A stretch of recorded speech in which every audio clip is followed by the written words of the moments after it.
I am Hemant modak, chartered accountant हूँ मैं आलोक Saxena, chartered accountant Mumbai में। मैं करीबन 35 साल से बॉम्बे में प्रैक्टिस कर रहा हूँ। करीब 30-35 साल से मैं प्रैक्टिस कर रहा हूँ। मेरा नाम श्रीकांत कुलकर्णी है। मैं चार्टर्ड अकाउंटेंट हूँ और पुणे में प्रैक्टिस करता हूँ। गुड्स एंड सर्विस टैक्स एक नई प्रणाली आई है 1994 से 94 साल में सर्विसेज के ऊपर भी एक सर्विस टैक्स करके आया था, जिसके तहत जो भी सर्विस लोग देते हैं उसके ऊपर सरकार ने टैक्स लगाया था। पहले जो बहुत सारे लॉज थे, वैट था, सर्विस टैक्स था, एक्साइज। जो गुड्स रिलेटेड, जो सामान के रिलेटेड हैं और जो सर्विसेज के रिलेटेड हैं, वो सब एक साथ मिलके एक एक्ट के अंदर आए।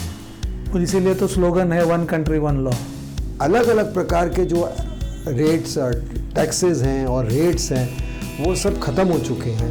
अब सिर्फ एक ही रेट लगेगा, वो है जीएसटी रेट, जो पूरा गुड्स और सर्विसेज दोनों के लिए कवर करेगा। आईजीएसटी, सीजीएसटी और एसजीएसटी। आईजीएसटी को बोलते हैं integrated goods and service tax, CGST central goods and service tax और SGST states goods and service tax. पुराने ज़माने में जो उत्पादन करते थे उनके ऊपर एक्साइज ड्यूटी थी, और जो सेल परचेस करते थे या खरीदारी या बिक्री करते थे उनके ऊपर सेल्स टैक्स ये चलता था। अलग अलग स्टेट्स में अलग अलग रेट्स होते थे।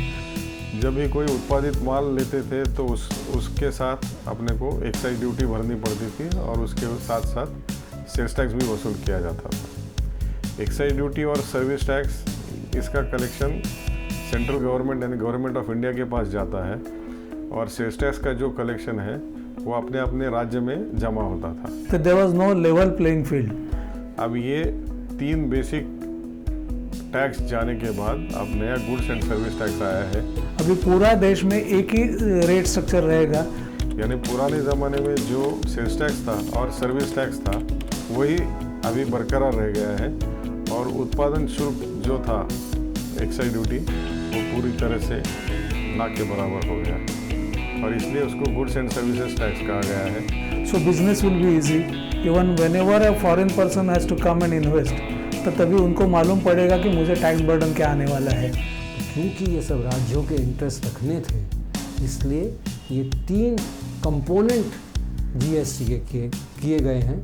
ये ऐसा नहीं है कि आईजीएसटी अलग टैक्स है और सीजीएसटी अलग टैक्स है और एसजीएसटी अलग टैक्स है। नहीं, ये सब जीएसटी के ही कंपोनेंट हैं, और ओवरऑल जो टैक्स रेट जो बताया गया है उसके ऊपर नहीं जाएगा।